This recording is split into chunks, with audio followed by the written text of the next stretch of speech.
Hey greedy 3Ders, you may remember quite recently I did an unboxing review of the Elegoo Saturn S, but what you want to know, and I absolutely get that, is not how pretty it looks or how shiny it is.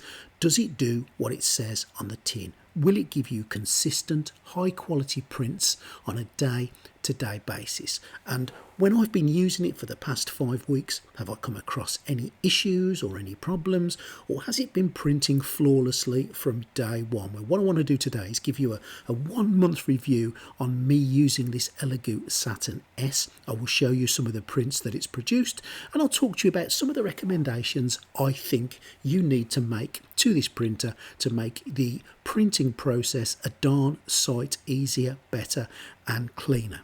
I'll also show you what settings I'm using. Now that doesn't mean you've got to do exactly the same, but I'll show you what's been working for me on my printer using my setup. The printer comes bundled with G2 box. Now what I recommend you do first of all is upgrade to the latest version of 1.9.4 at the time of making this video, and here you can see the front G2 box screen with just a Wicked Designs Cyclops bust. Oh, doesn't that look lovely sitting there on the build plate? Well, let's have a look at the settings that I found that I'm using that work for me.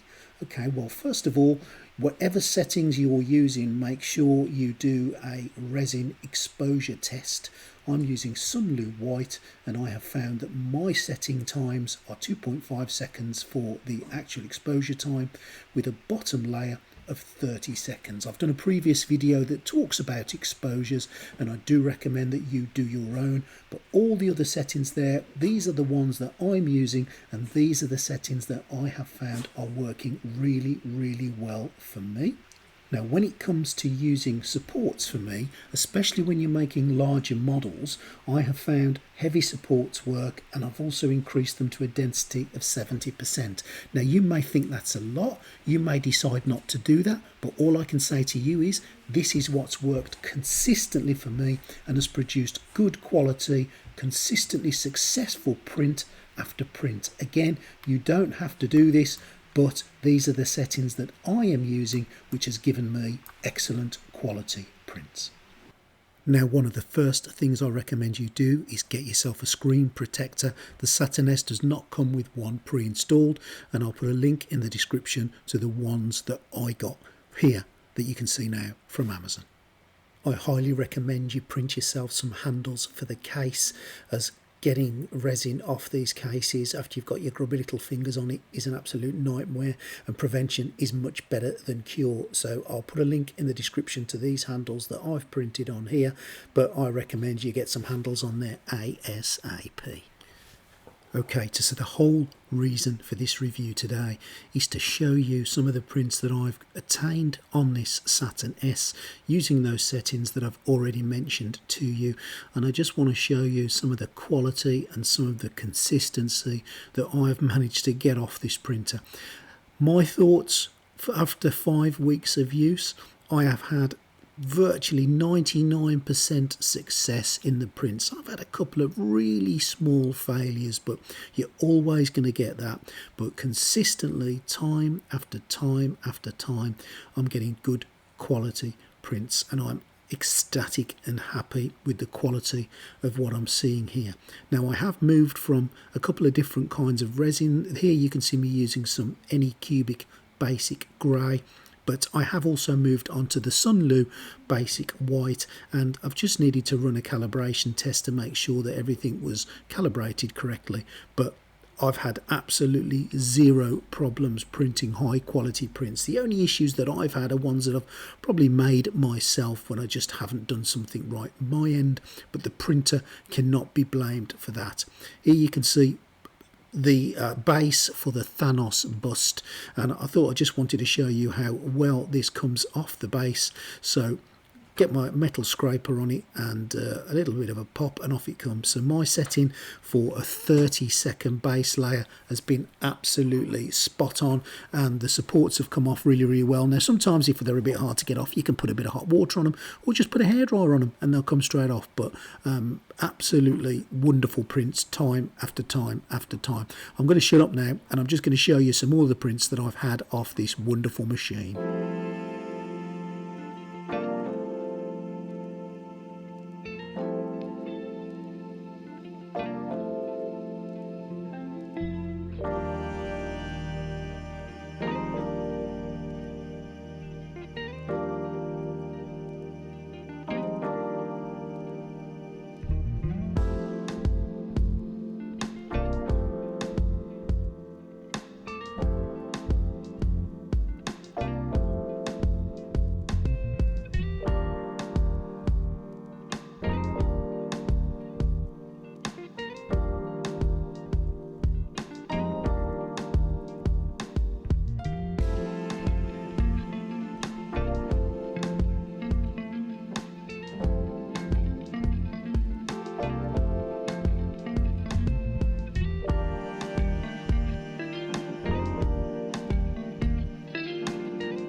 Well, there you go. I think they do say the proof of the pudding is in the eating, and there you have seen some high quality prints that have come off this wonderful Elegoo Saturn S, and it's just dipping into the resin again now to produce some more magic.